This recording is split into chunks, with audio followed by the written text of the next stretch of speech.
ఎట్లా రకరకాలుగా ఉంది. కాబట్టి ఒక కన్సిస్టెన్సీ మెయింటైన్ చేయాలి. కన్సిస్టెన్సీ మెయింటైన్ చేయకపోతే ప్యానం మీద అట్టేసినా కూడా రావట్లా. ఏమండి అంతేనండి? మరీ చిక్కగా అయితే రాదు, దెబ్బరట్లాగా అయిపోద్ది. ఫాల్స్గా ఉంటేనే అసలు అది తీయలేమిక. కాబట్టి కన్సిస్టెన్సీ, నిలకడ తత్వం ఉండాలి. దాన్నే స్థైర్యం అన్నారు అనేటటువంటి విషయాలను చెప్తూ ఇక్కడ జన్మ మృత్యు జరా వ్యాధి దుఃఖ దోషాను దర్శనం, మనకున్నటువంటి ఈ మూడే మూడు జబ్బులు చూసారా? పుట్టటం, పోవటం, ముసలితనం రావటం, ఈ మూడు వ్యాధులు. వ్యాధులు అంటే ఏంటి? వచ్చిపోయేటిని వ్యాధి అంటారు. వ్యాధి వచ్చి మళ్ళీ తగ్గుద్ది. రేపు వర్షాకాలం రాగానే ముక్కులు గారుతుంటాయి. తగ్గిపోయింది మేడం గారు, ఏదో ఎక్కడున్నారు మేడం గారు, తగ్గిపోయిందిగా, అట్టాగే మళ్ళీ వర్షాకాలం రాగానే మళ్ళీ మొదలవుద్ది. చూసారా? అంటే వచ్చిపోయేటటువంటి దాన్ని వ్యాధి అంటారు. చూసారా? ఇక మళ్ళీ రాకుండా అంటే మనం పోయే వరకు వస్తానే ఉంటాయి మరి. కాబట్టి అటువంటి వ్యాధి అనేటటువంటిది ఎప్పటి నుంచి ఉంది? ఈ వ్యాధి మనకు అనేక జన్మల నుంచి ఉన్నాయి ఈ వ్యాధి. ఈ పుట్టడం కూడా అంతే. ఇవాళ పుట్టామనుకుంటున్నాం, ఎన్ని జన్మలు పుట్టామో, ఎన్ని ఎంతమంది తల్లుల గర్భాల్లో నివసించామో, ఎన్ని ఆవాసాలు లేనటువంటి జీవితాలు గడుపుకుంటూ వచ్చామో, చిచ్చి అన్న చచ్చి అన్న పడ్డామో, ఈ కుక్క నల్లి పిల్లి అన్నీ అయిపోయినాయేమో, అయిపోయి చివరికి ఇక్కడికి వచ్చామేమో. మళ్ళీ బ్యాక్ టు పెవిలియన్ లాగా డక్అవుట్ అయిపోయి వెనక్కి వెళ్ళామనుకోండి. డక్అవుట్ అని తెలుసుగా క్రికెట్ భాషలో. ఆయన ఏం చేస్తాడు? ఆయనకి ఇక్కడ ఎన్ని ప్యాడ్లన్నీ కట్టుకుంటాడు, హెల్మెట్ పెట్టుకుంటాడు. ఎప్పుడెప్పుడు పిలుస్తారా ఆడ అయిపోగా నేను వెళ్ళి కొడదామని చెప్పి ఇట్లా ఊపుకుంటా వస్తాడు. వచ్చి క్రీజులో రాగానే ఫస్ట్ బాల్కే అయిపోతాడు. అంతే, వాడిని డక్అవుట్ అంటారు. అట్లాగే ఎన్నో జన్మల నుంచి ఇక్కడికి వచ్చాం. కనీసం 4 రన్నులు కొట్టాలిగా, 4-5 రన్నులన్నా కొట్టాలిగా. కొట్టకుండా డక్అవుట్ అయిపోతే అందుకంటే ఈ జన్మ సార్థకం చేసుకోవాలిగా. ఆ సార్థకం చేసుకునేటటువంటి మార్గమే ఆత్మజ్ఞానం, దాన్ని స్పిరిచువాలిటీ. దాన్ని సాధించడం కోసమే ఈ పూజలు పునస్కారాలు. దానిలో భాగంగానే ఇంకొంచెం బడి పెరిగి ఇంకో తరగతికి వెళ్తున్నాం. జ్ఞానం అనేటటువంటి తరగతిని పట్టుకుంటున్నాం. చూసారా? ఏబిసిడీలు ఎంతకాలం దిద్దు అవి వచ్చేసినాయిగా. వచ్చేసిన తర్వాత పలకం పట్టావుగా, పుస్తకం పట్టావుగా. ఇప్పుడు అవన్నీ మస్తకంలో చేర్చుకోవాలిగా. ఆ మస్తకంలో చేర్చుకున్న విధానాన్ని జ్ఞానము అన్నారు. ఈ జ్ఞానం మస్తకంలో చేరితే ఇంక నీకు ఏ పుస్తకం అవసరంలా, ఏ పలక అవసరంలా. అంటే ఏ పూజ పునస్కారాలు చేయకపోయినా కూడా పెద్ద పీఠాధిపతులుగా చలామణి అవుతున్నారంటే వాళ్ళు జ్ఞానస్వరూపులు. వాళ్ళ స్వరూపమే జ్ఞానంగా మారిపోయింది. ఆయనే ఒక జ్ఞాన బిందువుగా తయారైపోయాడు. ఇక వాళ్ళు ఇది చేశారా అది చేశారా, పొద్దున్నే లేచాడా, మనకు వెళ్ళి బ్రహ్మముహూర్తంలో వేసిన వాళ్ళకనే లెక్కలు ఉండవు. ఆ స్థితికి చేరిపోవాలి కదా అనేటటువంటి విషయాన్ని చెప్తూ ఇక్కడ జన్మ మృత్యు జరావ్యాధి దుఃఖ దోషా దర్శనం అంటే సామాన్యంగా జనులు వార్ధక్య మరణాదులందు దుఃఖమును దోషమును గాంచుదురు, కానీ జన్మ ఎందు కాదు. ఎవరైనా పుట్టించో సంబరపడిపోతాం, పుట్టంగానే సంబరపడిపోతాం, పోతే అశౌచ్యం అంటాం. ఆ భయానికి కూడా వెళ్ళామా? కొన్ని కులాల్లో అయితే ఇప్పుడు మొయ్యటానికి కూడా రావట్లేదంట. ఇది చాలా బాధాకరమైన విషయం. అక్కడికి వెళ్ళి దగ్గరికి వెళ్ళి ఆ ఒంగుని చూస్తే అక్కడ ఏదో మనకేదో అంటుంది. ఇక అక్కడ అసలు వెళ్ళను కూడా వెళ్ళరు. అది ఎంత దారుణమైనటువంటి విషయం అండి. రావట్లా, కొంతమంది మోయటానికి కూడా రావట్లా. ఇప్పుడు ఏదో వాహనాలు వచ్చినాయి కాబట్టి బతికిపోయారు, కానీ లేకపోతే చచ్చేవాళ్ళమే. ఇవి ఎట్లాంటి పర్సనాలిటీని మోయాలంటే ఎవరి వల్ల అవుతుంది? 100 కేజీలు 150 కేజీలు పెంచు కూర్చుని. అట్లాగా ఇవాళ దాన్ని శౌచ్యంగా భావిస్తున్నాం, మృత్యువుని శౌచ్యంగా భావిస్తాం. ఆ లెక్కన ఎన్నిసార్లు పుట్టావో, ఎన్నిసార్లు ఆ శౌచానికి గురయ్యావో తెలుసా? మరలా నువ్వు కీడనుకునేటటువంటి మృత్యు ఉందే, మృత్యువు ఉంది అనంటే మళ్ళీ పుట్టుక ఉన్నట్టే, పుట్టుక ఉంది అనంటే మళ్ళీ మృత్యు ఉన్నట్టే. మరి ఎట్లా తప్పించుకునేది? మళ్ళీ నేను పుట్టకూడదు, మళ్ళీ నేను మృత్యు పాలవ్వకూడదు అనేటటువంటి ఎరుక నీకు రావాలి కదా. ఎంతకాలం తిరుగుతావు లగేజ్ చేసుకుని ప్రయాణం? ఈ బండి ఎక్కి ఆ బండి ఎక్కి ఆ బండి ఎక్కి ఎన్ని బండ్లు ఎక్కుతావు, ఎన్ని బండ్లు దిగుతావు? ఈసారితో ప్యాకప్, వెళ్ళిపోయావంటే మళ్ళీ తిరిగి రాకూడదు. అంతే, మళ్ళీ జన్మ ఏం జాంతనాయి. కోటీశ్వరుడు జన్మిస్తానా లేకపోతే మంచి పండితుడు జన్మిస్తానా నాకు వద్దు అవసరంలా. ఏంటి నా స్వార్థం ఏంటంటే ఆయనలో కలిసిపోతే గొడవ లేదు కదా. చూసారా? అటువంటి జ్ఞానం కోసం నువ్వు పాకులాడాలి కదా. దీన్ని ఇట్లా కాకోకుండా మరి ఎవరైనా పుట్టించో సంబరపడదురే కానీ దుఃఖపడదురు కదా. కానీ భగవానుడు పుట్టుక ఎందును దోషమునే అనర్థమునే చూడవాలని చెప్పుతున్నాడు. చూసారా? మనం పుట్టారు నాకు మనవాడు పుట్టాడు జనరల్గా మనం సంబరపడుతుంటాం, సంబరపడొద్దని కాదు, అసలు ఈ పుట్టుకే లేని విధంగా అంత ఆలోచన రావాలి మనకి. పుట్టాము అంటే మళ్ళీ వార్ధక్యం అంటే ముసలితనం, దుఃఖాలు, చూసారా, ఏదో మిణుకుమని అప్పుడప్పుడు కనపడేటటువంటి సంతోషాలు ఎక్కువ దుఃఖాలే ఉంటాయి. హ్యాపీ న్యూస్ 1, 2, 3 నీ జీవితంలో హ్యాపీ మూమెంట్ ఏదైనా చెప్పరా అని అంటే ఆలోచించుకుని ఎప్పుడో చెప్తాడు 1, 2. చూసారా పొద్దున్నే లేస్తే అన్నీ దుఃఖాలే. పని మనిషి మానేస్తే దుఃఖమే కదండి. పోతా సాయంత్రం పూట అయ్యగారు అమ్మగారికి చెప్పండి, రేపు నువ్వు ఎల్లుండు అవతల ఎల్లుండు అని లిస్టు చెప్పుద్ది. ఏంట్రా అంటే ఏదో చెప్పుద్ది, శ్రీకాకుళం తూర్పు వెళ్ళాల్సి వచ్చిందని. ఈవిడ రాగానే చెప్పామనుకోండి, ఇక మొదలు చూసారా, ఇక పని మనిషి రావట్లేదనంటే ఎంత దుఃఖమో.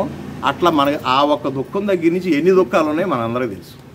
మనం ప్రతి నిత్యం దేనికి బాధపడతామో తెలుసు. డబ్బు లేకో తిండి లేకో కాదు, బోల్డ్ అనే విషయాలకు బాధపడుతూ కూర్చున్నాం. అరే ఆయన మనం పలకరించలేదేంటి, ఆయన మన ఇంకా చూడలేదేంటి, అది ఒక దుఃఖం. పిలిచాడే అప్పడం అడిగేసాడు, నాకు వేయాలి అప్పడం, చూసావా, అది దుఃఖమే. అప్పడమే పెద్ద కూడా కాదు. అట్లాగా ఇటువంటివి ఉంటాయా, అనర్థంలో చూడవాలని. కాబట్టి ఎలానైనా పుట్టుక వల్లనే తక్కిన జరావ్యాధులన్నీ ఏర్పడుతున్నవి కదా. నువ్వు పుట్టడం వల్లనే కదా అసలు మరణం, ఈ వార్ధక్యం అనేటటువంటిది వచ్చింది, ఓల్డ్ ఏజ్ అనేటటువంటిది వచ్చింది, పోవటం అనేటటువంటిది వచ్చింది. అసలు పుట్టడం ఎంత గొప్పగా చూడండి, అంత ఆలోచింపజేస్తున్నాడు. మనకు ఆలోచన రావడానికి చాలా కాలం పడుతూ ఉంది, చూసారా. అటువంటి దాంతో కావున జనన మరణ వార్ధక్యాదులందు గల దోషములను మాటికి చింతన చేయుట ముముక్షు యొక్క పరమధర్మము. అందుకే ఈ అద్వైత సిద్ధాంతులు, ఈ జ్ఞానాన్ని చెప్పేటటువంటి వాళ్ళు ఈ అశౌచ్యమైనటువంటి మరణ వార్తల్ని చెప్పకూడదు, చెబితే చింతిస్తారేమో అని చెప్పి అసలు వాళ్ళు ఏమో అనుకోరు. అసలు వాళ్ళు చాలా నార్మల్గా మాట్లాడేస్తారు. అట్లా మాట్లాడటం వల్ల ఏంటంటే ఒక వైరాగ్యత్వం పెరుగుతుంది, అది పెంచుకోవాలి. ఆ వైరాగ్యతనం పెరిగితేనే మనకి ఈ కాయం మీద, ఈ దేహం మీద భ్రాంతి పోతూ ఉంటుంది. ఎప్పుడైతే దేహభ్రాంతి తొలుగుతూ ఉందో ఆత్మభ్రాంతి పెరుగుతూ ఉంటుంది, చూసారా. లేకపోతే లోక సంబంధమైనటువంటి విషయాలు, వస్తువాహన సంపదల మీదే వెళ్ళిపోతూ ఉంటుంది. నిన్నటి వరకు బాగున్నావు, ఏంటమ్మా ఏంటి అని అంటే ఇప్పుడే ఫోన్ వచ్చింది, అదేదో చెప్పాడుగా మా మునిమానవుడికి MBBS సీట్ రాలేదంట, US నుంచి ఫోన్ వచ్చింది. ఈ బామ్మగారికి 85-90 సంవత్సరాలు. ఈవిడ బాధపడుతున్న తీరు చూడండి, ఏమన్నా అర్థం ఉందా? కొడుకు అయిపోయింది, కోళ్ళు అయిపోయింది, ఆ తర్వాత మనవడు అయిపోయాడు. మునిమానవుడికి MBBS సీట్ USలో రాలా, ఈవిడ ఇండియాలో కూర్చుని బాధపడుతుంది. అవునా? అట్లా ఉంది పరిస్థితి మనది. కాబట్టి ఇక్కడ అసక్తిరనభిషజ్ఞ పుత్రధారా గృహాదిషు, ఆదిషు అని పదంలో ధనము క్షేత్రము మున్నగున్నవి చేరును. గృహస్థాశ్రమం నందున్న వారి వాక్యమును బాగుగా గమనించాలి. కుటుంబము, బంధువులు, ధనము మున్నగునవి ఉండుట్లో తప్పులేదు, కానీ వాని యందు తాదాత్మ్య భుక్తి అంటే అది లేకపోతే నేను జీవించలేను అనేటటువంటి స్థితికి మాత్రం వెళ్ళవద్దు దయచేసి. ఏసీ ఉండాలి, కారు ఉండాలి, అన్ని సౌకర్యాలు ఉండాలి. ఇన్ కేస్ అవి లేకపోయినా నేను జీవించగలగాలి, చూసారా. అన్నీ ఉండి ఏమీ లేని తనంతో, ఏమీ లేకపోయినా అన్నీ ఉన్నాయని తనంతో బతకాలి, అది గొప్పతనం. అంతేగాని అమ్మో అది లేకపోతే నేను థర్డేసి అన్న కనీసం లేకపోతే నేను ప్రయాణం చేయలేనండి, ఫినిష్ అయిపోయినట్టే. దేనికైనా సిద్ధం, అట్లా రాటు తేలాలి. అంటే ఇది చూడండి, భగవంతుడు మన్నగా తయారు చేస్తున్నాడు ఇక్కడ. అంతేగాని ఏం అవసరం లేదయా, ఊరికి హరే కృష్ణ హరే రామ అన్నీ నేను చూసుకుంటానని ఎప్పుడు పిచ్చి మాటలు ఎప్పుడు చెప్పండి శ్రీకృష్ణ భగవానుడు. నీ తిప్పలు నువ్వు పడాల్సిందే, అందుకు తగ్గటువంటి ట్రైనింగ్ మాత్రమే ఇస్తాడు తప్ప నేనున్నా నీకెందుకు ఏం పర్వాలేదు, నన్ను ఒకసారి తలుచుకుని నువ్వు చేసేసి అన్నీ జరిగిపోతాయి. అసలు అట్లాంటి గుడ్డి నమ్మకాలు పెంచడం, చూసారా. అట్లాగా ఇక్కడ క్షేత్రం మున్నగున్నవాటి కూడా గృహస్థాశ్రమం ఉన్న వారికి బాగా, దాంతోపాటే మనం ఆ తాదాత్మ్యం చెందామనంటే చాలా అటాచ్మెంట్ లేకుండా ఉండాలి అనేటటువంటి విషయం. అటాచ్మెంట్ విషయంలో కూడా మనం కూడా చాలాసార్లు అనుకున్నాం, అటాచ్మెంట్ ఎట్లా వదిలించుకోవాలి, ఎట్లా బ్రతకాలి అటాచ్మెంట్ లేకోకుండా. అటాచ్మెంట్ లేకపోవటం, డిటాచ్డ్గా ఉండటం అనేటటువంటిది వేరుగా పెట్టడం కాదు. మనస్సు నుంచి డిటాచ్ అయిపోవాలి. శరీరాలు ఒకే రకంగా ఉంటాయి, శరీరాలతో కలిసే ఉంటాం, కుటుంబాలన్నీ ఉమ్మడి కుటుంబాలు ఉంటాం, అన్ని కుటుంబాల్లో ఉంటాం, మనుషులుగా ఉంటాం. కానీ మానసికంగా డిటాచ్ అవ్వాలి. ఎట్లా బతకాలి సత్యసాయిబాబా గారు, ఎట్లా బతకాలి మేము ఈ బతుకులు ఏంటి ఏడవలేకున్నాము, మాకు మీరేమో డిటాచ్మెంట్ గురించి వైరాగ్యం గురించి చెప్తున్నారు అంటే కోడిలాగా బ్రతకవలను అన్నాడు ఆయన. చూసారా, కోడి ఎంతో జాగ్రత్తగా గుడ్లు పొదిగి చాలా జాగ్రత్తగా పెంచి పోషించి అటుగా ఎక్కడెక్కడో దూరంగా ఎగురుతున్నటువంటి గెద్దను కూడా చూసి అది కొక్కు అని ఆ రెక్కల కింద దాచుకుని చాలా జాగ్రత్తగా పెంచినటువంటి కోడి అంత పావు కేజీ కోడి అయినా పొడిచి మరీ దూరం చేసేస్తుంది. నా బొడ్డు నువ్వెవడో నేనెవడికి అయిపోయింది. చూసారా, అంతలాగా మనం నా బొడ్డు అనకపోయినా మనసులో మాత్రం అట్లా ఉండాలి. అటువంటి డిటాచ్మెంట్ ఉండాలి. డిటాచ్మెంట్ ఉండాలి అని అంటే ఈ దేహానికి సంబంధించినటువంటి రిలేషన్స్ గురించి కానీ, దేహానికి సంబంధించినటువంటి సౌకర్యాల గురించి కానీ, దేహానికి సంబంధించినటువంటి సుఖాల గురించి కానీ తక్కువగా ఆలోచించాలి. చూసారా, ఆ విధమైనటువంటి స్థైర్యాన్ని పెంచుకోవాలనేటువంటి విషయాన్ని చెప్తూ ఇక్కడ ఇంకొక వాక్యం అంటున్నారు, నిత్యం చ సముచితత్వం, ఇష్టానిష్టములందు సమత్వ బుద్ధి ఎప్పుడో ఒకప్పుడు కాదు ఎల్లప్పుడూ ఉండవాలి. ఇది నాకు ఇష్టం, ఇది నాకు ఇష్టం లేదు అని జనరల్గా మనం అనుకుంటాం. ఇది ఇష్టం, అది ఇష్టం. మామూలుగా తిండిలో కూడా నాకు ఈ కూర అంటే ఇష్టం లేదండి, ఈ కూర అంటే ఇష్టం అండి అంటాం. చూసారా, ఇష్టాయిష్టాల పట్ల సమత్వ బుద్ధిని ఏర్పరచుకోవాలి. తినే ఆహారం మీద జిఫ్ మీద కనుక కంట్రోల్ ఉండి ఏదైనా పర్వాలా ఆ పూటకి కాస్త న్యూట్రిషన్ లోపలికి వెళ్తే చాలు, ఆహారం దొరికింది. ఆ ఎడారి ప్రాంతం పోయినాక అక్కడెక్కడో ఆఫ్ఘనిస్తాన్ ఎక్కడో పోయిన తర్వాత నాకు రైసే లభించట్లేదు, నేను రైసే తింటాను, నాకు పెరుగన్నమే కావాలి, దానిలో మామిడికాయ కావాలంటే ఎడకుదురుద్ది. ఆడేదో పడేస్తాడు అక్కడ చపాతీ, దాంతోనే అడ్జస్ట్ చేయాలి. అబ్బో నేను తినలేకపోతున్నాను అనకూడదు. చూసారా, అట్లాగే ఏ వస్తువు పట్ల అయినా సరే ఉంది, సౌకర్యంగా ఉంది, ఉపయోగించుకుందాం, లేదు డోంట్ వర్రీ. అసలు ఆ మనసు కనుక వస్తే మనకు బాధ ఎందుకు ఉంటుందండి? ఆ మనసుని డెవలప్ చేసుకోవాలి కదా. మనం ఎక్కడ కూడా కష్టపడొద్దు, ఉన్నదాంతో తృప్తి కూడా ఇక్కడ ఆగిపోమని ఏమంటలా, కష్టపడాలి, అన్నీ చేయాలి. ఒకవేళ ఆ సౌకర్యం లేకపోయినా పర్వాలా అనేటటువంటి స్థితికి మనం వెళ్ళాలి అనేటటువంటి విషయాన్ని చెప్తూ అటువంటి అనాసక్తిని మనం ప్రదర్శించాలని చెప్తూ ఇక్కడ ఎల్లప్పుడూ ఉండవాలని నిత్యమను పదం అనేది సూచించాడు. అనన్యయోగేన, దైవం తప్ప ఇతరములకు దృశ్య వస్తువులన్నీ కూడా సంకల్పములు ఇవి మనసుకు రానియకుండా అనన్యయోగము, భక్తి యోగం కానీ, ధ్యాన యోగం కానీ, ఏ యోగం కానీ ఈ అనన్యయోగంతో చేరినప్పుడే శక్తివంతులం కాగలము. ఎప్పుడైనా సరే భగవంతుడి పట్ల ఆకర్షితుడు అవుతున్న కొద్దీ ఇటువంటివన్నీ కూడా నిదానంగా వాటంతటికవే తొలగిపోతాయి. ఎట్లాగూ తొలగిపోతాయి అని అంటే, ఒక కొబ్బరి చెట్టు పెరుగుతున్నా, ఒక తాడి చెట్టు పెరుగుతున్నా కూడా దానికి ఏర్పడినటువంటి ఆకులు మట్టలో ఒక్కొక్కటి ఎండిన మట్టలల్లా రాలిపోతూ ఉంటాయి, చెట్టు పైకి వెళ్ళిపోతూ ఉంటాం. చూసారా, అది ప్రకృతి ధర్మం. అట్లాగే మనం భక్తిపరంగా భగవంతుడి పట్ల ఆకర్షితుడయ్యి భగవంతుడి యొక్క పదంలో మనం నడుస్తున్నప్పుడు ఇవన్నీ ఆటోమేటిక్గా చెప్పకనే ఇవన్నీ తొలగిపోతూ ఉంటాయి. దేహభ్రాంతి తొలగిపోద్ది. గవాల్ని వెంటనే ఏదైనా సేవ చేయాలని నడుము వంగుద్ది, ఏం పట్టించుకోడు. అప్పటి వరకు ఎంతో భేషజాలు పోయి నేను ఇది ఆయనకి నేను కుర్చీ చేయటం అంటే అన్నవాడు కూడా భగవద్భక్తి పరులయ్యేటప్పటికి వెంటనే రెండు సార్లు అని చెప్పి లేచి కుర్చీ చేయగలుగుతాడు. ఆ మెట్టు దిగాడంటే ఒక్కొక్కటి తనలో ఉన్నటువంటి అహంకారాలన్నీ పోతాయి. అందుకని సేవా మార్గానికి మించినటువంటి గొప్ప మార్గం లేదు అహంకారాన్ని తొలగించుకుంటానికి అని చెప్పి భగవాన్ శ్రీ సత్యసాయిబాబా సేవా మార్గాన్ని అంత ఇంటెన్సిఫై చేసింది. చూసారా, భక్తి ప్రేమ అనేటటువంటివి ఉంటాయి, అవన్నీ మానసికమైనటువంటివి. కానీ సేవ అనేటటువంటిది ఏంటిది? డైరెక్ట్ కర్మతో కూడినటువంటిది. నీ భక్తి ప్రేమ కర్మ ద్వారా చూపెట్టావనుకోండి, దట్ ఈస్ కాల్డ్ సేవ. మాటలు చెప్పడం కాదు, ఆచరణ ముఖ్యం అన్నారే. ఈ దేహాన్ని కదిపి ఈ దేహంలో ఉన్నటువంటి ఈ కాళ్ళు, చెయ్య, ఇటువంటి జ్ఞానాన్ని అంతా కూడా ఈ సమాజ సేవకు ఎప్పుడైతే చేయటం మొదలుపెట్టావో నీలో ఉన్నటువంటి అరిషడ్ వర్గాలన్నీ డిక్రీజ్ అయిపోతాయి. అంతేగాని కూర్చుని ఎంత గొప్ప శ్లోకాలు వల్లించినా, ఎంత గొప్ప ప్రార్థనలు చేసినా కూడా నీలో ఉన్నటువంటి ఈ కర్మభావం లేకపోతే, ఈ సేవాభావం లేకపోతే కనుక ఈ అహంకారాలు కానీ మిగిలిపోతున్నాయి.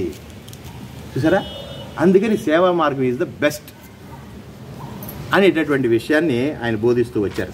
అట్లాగా ఇంకొక విషయం చెప్తున్నారండి, భక్తి రవ్యభిచారిణి, భక్తి చంచలముగా ఉండరాదు, అచంచలమైనటువంటి భక్తినే ఆశ్రయించవలను.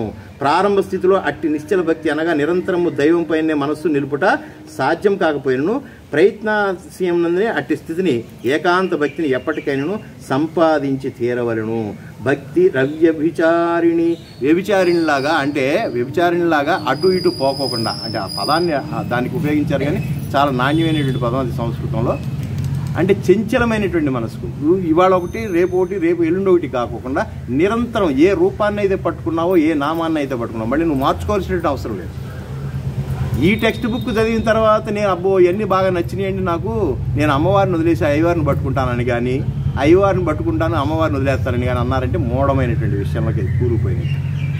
ఈయన మనకు మొట్టమొదటి ఇచ్చాడు టైటిల్, ఏ నామమైనా ఏ రూపమైనా నాకే చెందుతుంది, డైరెక్ట్గా నాకే చెందుతుంది. అందుకని శ్రీకృష్ణ భగవానుడిని ఈ శాక్తేయులు కానీ గాణపాదిత్యులు కానీ అద్వైతులు కానీ ద్వైతులు కానీ విశిష్టాద్వైతులు కానీ అందరూ కూడా ఈ భగవద్గీత పుస్తకాన్ని మరి పారాయణం చేస్తారు, చదువుతారు అని అంటే ఆయన ఇచ్చినటువంటి వెసులుబాటు. భగవంతుడికి కేవలం ఒక రూపమే ఒక నామమే ఉంటే అది భగవంతుడు కానే కాదు. అసలు ఆయన మీకు ఒక వీడియో పెడతాను ఆశ్చర్యంగా, ఆయన గరికిపాటి వారు ఈ విషయం మీద బరే అనలైజ్ చేశాడు. ఒక రూపమే ఒక నామమే ఉంటే అది దేవుడుగా దెయ్యం అన్నాడు. అంతే, దెయ్యానికి ఒక చోట ఉండేటటువంటి అర్హత మాత్రమే ఉంది, ఏదో ఒక దేహంలో దూరపడదు. ఒకే దెయ్యం నలుగురు ఐదుగురు ఒకేసారి పట్టదు, చూసారా? అట్లాగే భగవంతుడు మాత్రం అన్నిట్లోనూ ఉంటాడు, అన్ని ప్రాంతాల్లోనూ ఉంటాడు, అన్ని జీవరాశుల్లోనూ ఉంటాడు. ఏ జీవరాశిలో ఉంటే ఆ జీవం యొక్క నామంతో పిలువబడుతున్నాడు, చూసారా? రూపనామాలన్నీ కూడా వేరుగానే ఉన్నా కూడా ఆ లోపల ఉన్నటువంటి ఆత్మ నేను ఒక్కడే అన్నప్పుడు ఇంకా చూడండి అటువంటి స్థితి కదా.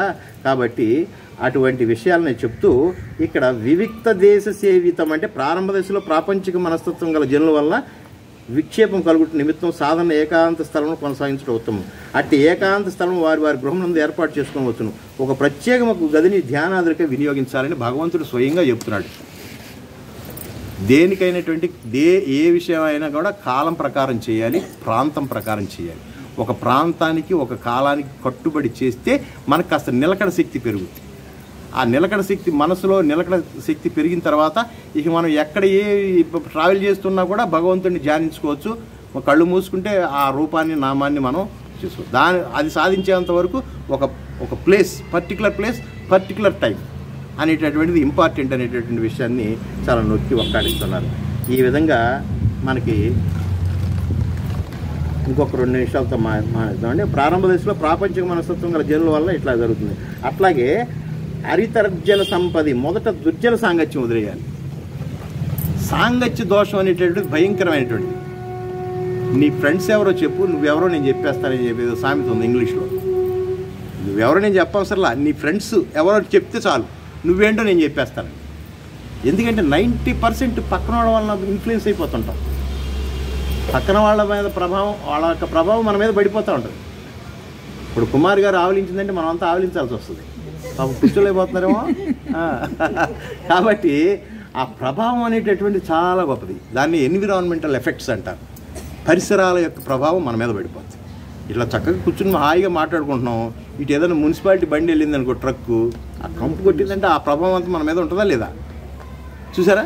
అట్లాగా సాంగత్య దోషాలు అనేటటువంటివి చాలా భయంకరంగా ఉంటాయని మనందరికీ తెలుసు. ఆ సాంగత్యం అనేటటువంటిది ఈ వయసులో మనకేం కావాలంటే సత్సాంగత్యం కావాలి.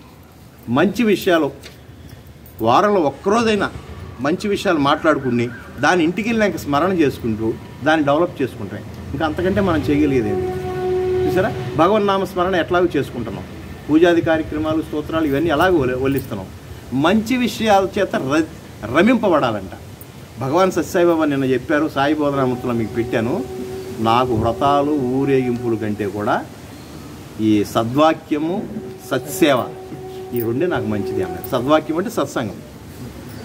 సద్వాక్యం భగవంతుడి గురించి మంచి విషయాల గురించి మాట్లాడుకుంటాం ఒకటి, సత్సేవ మంచి సేవలు ఈ 2 నాకు ఇష్టం అని చెప్పాడు. మనం ఊరేగింపులకి వాటికి ఇచ్చినటువంటి ప్రిఫరెన్స్ మనం వీటికి ఇవ్వం. సత్సంగం అనగానే ఓరు నాయనో ఏంటంటాడో గంట అది చూసారా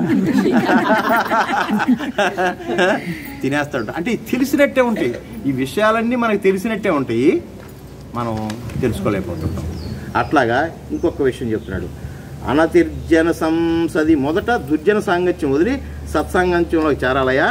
సత్పురుషుల సహవాసం ఆశ్రయించి సద్బోధనలు మడిసి ఆ బోధనలు హృదయం ముందు వనొచ్చుటం. దీనికి సత్యసాయిబాబా చాలా సింపుల్గా చెప్పారు.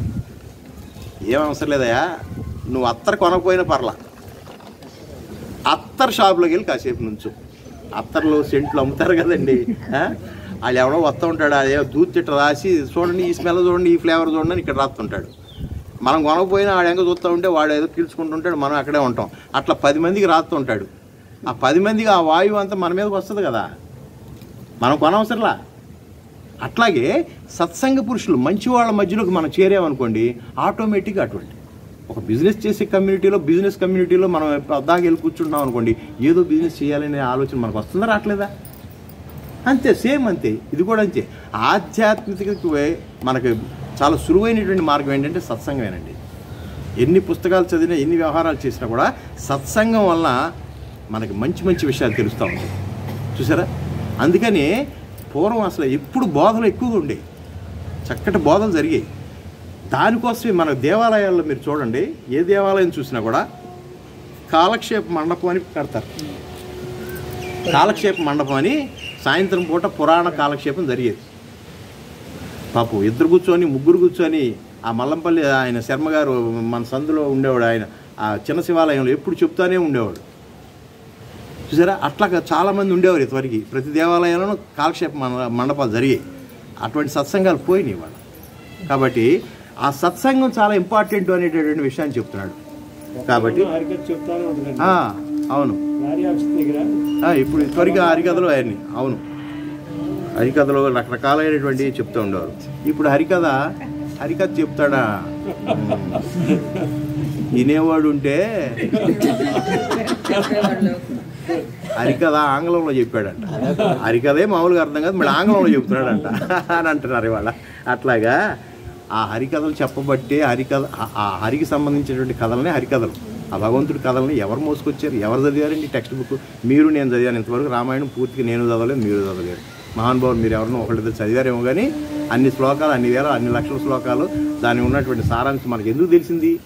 అదిగో అటువంటి హరికథలు, అటువంటివన్నీ ఎంతమంది వీధి నాటకాల ద్వారా ఎంతోమంది ఆ విషయాలన్నీ మనకు బోధిస్తూ వచ్చారు. చూసారా?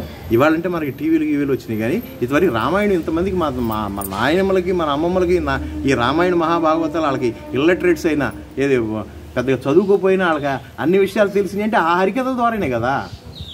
చూసారా?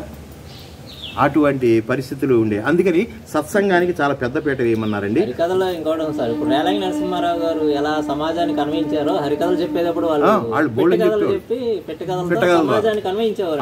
జీవన పరిస్థితి, అవును, ఆ కథనే అన్వయించాలి మళ్ళీ మార్చిన. ఇందులో ఎలా ఉంటుంది అట్లా, అవును, అందుకే బాగా ప్రజల్లో నాటు. అవును, అందుకనే ఇక్కడ హార్డ్ మెటీరియల్ అనేటువంటి భగవంతుడే ఋషులకు చెప్పినటువంటి వేదాలను ఎవరు అర్థం చేసుకోలేరని చెప్పి దాన్ని కొంచెం డైల్యూట్ చేస్తూ ఉపనిషత్తులు రాస్తే, ఆ ఉపనిషత్తులు కూడా ఎవరికి అర్థం కావట్లేదని చెప్పి ఇదిగో ఇతిహాసాలు, రామాయణ మహాభాగవతాలు వీటిని తెచ్చి మళ్ళీ ఇవి కూడా పెద్దగా ఎవరు చదవట్లేదురా బాబు అని చెప్పి మళ్ళీ చిన్న పురాణాలుగా 18 పురాణాలుగా రాసుకొచ్చి మళ్ళీ ఉప పురాణాలు అని చెప్పి కొన్ని వేల పురాణాలు పిట్టకథల రూపంలో, ఆ పిట్టకథలన్నీ ఉప పురాణాల్లో వస్తాయట.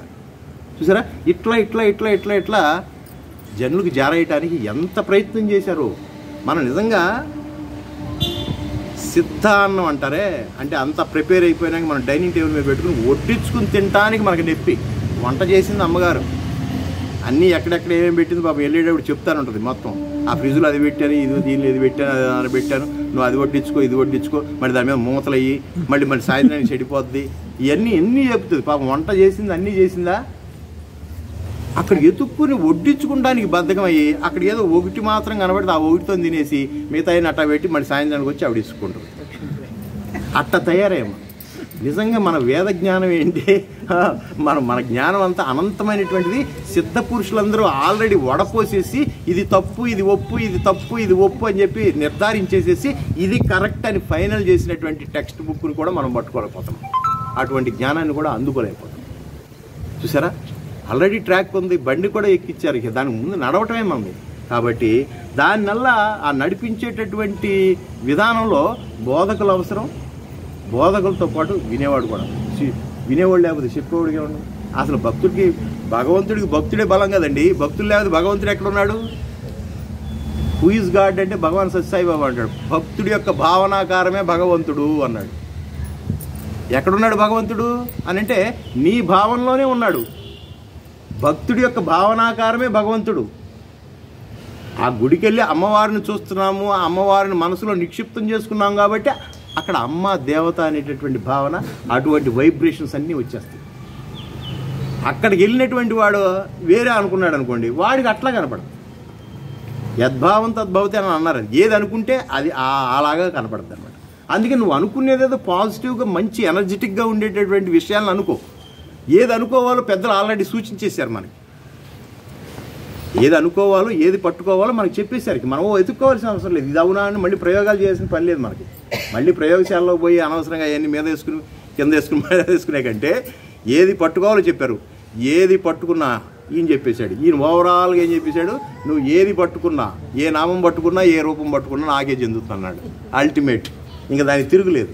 కాబట్టి పట్టుకుంటాం అనేటటువంటి విషయంలోనే మనం తేడా జరగకుండా గట్టిగా పట్టుకోవాలి.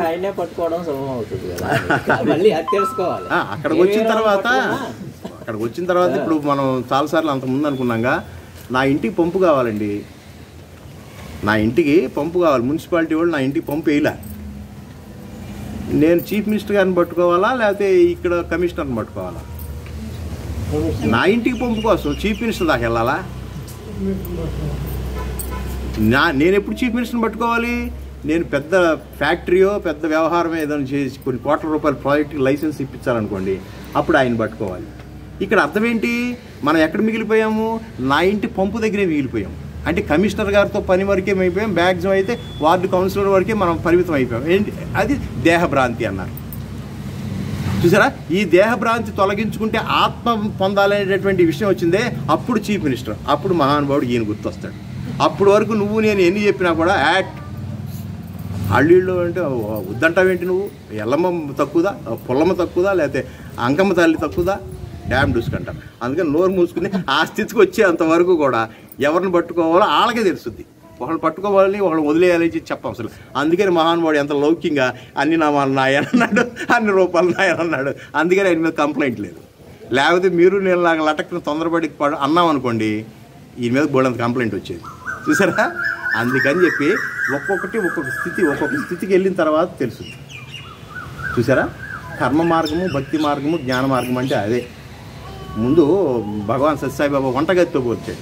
కర్మ మార్గం అంటే మార్కెట్కి పోయి కావలసినటువంటి కూరగాయలు, మంచి నూనె, ఉప్పు, కారం ఇవన్నీ సమకూర్చుకుంటాం కర్మ మార్గం.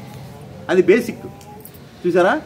ఇక తర్వాత శ్రద్ధగా భక్తితో వంట చేయటం అనేటువంటిది భక్తి మార్గం. శ్రద్ధగా చేయాలి, భక్తిగా చేయాలి. అంటే మా అబ్బాయి రాగానే, సాయంత్రం రాగానే చక్కగా కడుపు నిండా తినాలి. పాపం ఎన్నాళ్ళు అయిందో వాడు హాస్టల్కి వెళ్ళి ఆ ఫుడ్ తినలేక చచ్చిపోతున్నాడు. పాపం వాడు వస్తున్నాడు, సెలవులు వచ్చినాయి. ఎంత భక్తితో చేస్తాం? దట్ ఈజ్ భక్తి. అది తెలుసుకుని చేయాలి. అక్క నాకు తెలీదు, నువ్వు చెప్పాలి. చింత చిగురేసి వండితే ఈ కూర బాగుంటుందా లేదా? బాగుంటుందని చెప్పి మీరు చెప్పాలి. మీరు చెప్పిన దాన్ని నేను తెలుసుకుని భక్తితో ఆ కర్మ ఆ సేవ చేస్తే అది శ్రేష్టం అనిపిస్తుంది. అంటే మూడు మిళితమై ఉంటాయి ఇక్కడ. కర్మ, భక్తి, జ్ఞానం అనేటువంటి మిళితమై ఉంటుంది. చూసారా? తెలుసుకుని చేయకపోయినా ఈ వంట చేయకపోతుంది. భక్తితోనే చేసింది, శ్రద్ధగానే చేసింది, అన్నీ సమకూర్చుకుంది. కర్మ మార్గం కూడా అన్నీ బాగానే ఉన్నాయి, కానీ తెలుసుకుని చేయలే. అంటే జ్ఞానంతో చేయలే. ఏది పడితే అది. మనం చెప్పాక అన్ని కూరగాయలు వేసి తర్వాత మంచినీళ్ళు పోసానని. ముందు మంచినీళ్ళు పోసి తర్వాత తాలింపు దినుసులు కదా వేయాల్సింది. నేనేం చేశాను తెలుసా? అన్ని కూరగాయలు అన్నీ కోసేసి, పప్పు దినుసులు అన్ని వ్యవహారాలు అన్నీ వేసేసి పొయ్యి వెలిగించిన తర్వాత నూనె పోసాను. మీరు అదే పోశారు, కానీ ఎప్పుడు పోయాలో అప్పుడు పోశారు, ఎప్పుడు పోయకూడదు అప్పుడు నేను పోసాను. దట్ ఈజ్ కాల్డ్ జ్ఞానం. అంతే. ఆ ఆత్మజ్ఞానం గురించి చెప్పేటటువంటి పరిభాషలో మనం మామూలుగా చెప్పుకుంటున్నాం, కానీ దానికి దీనికి ఏం పెద్ద తేడా ఉండదు. తెలియనటువంటి విషయాల్ని, సద్విషయాన్ని తెలుసుకుంటమే జ్ఞానం. అది తెలుసుకునేంత వరకు కూడా నాకు తెలిసిందే జ్ఞానం అనుకునేటటువంటి పరిస్థితిలో ఉంటాం. కానీ అటువంటి విషయాలన్నీ పక్కన పెట్టి మనం, ఇది చాలా పెద్ద చాప్టర్ వాస్తవానికి. ఇక ఆఖరిగా ఈ విషయాన్ని దీంతో వైండప్ చేసేద్దామండి. అధ్యాత్మ జ్ఞాన నిత్యత్వం.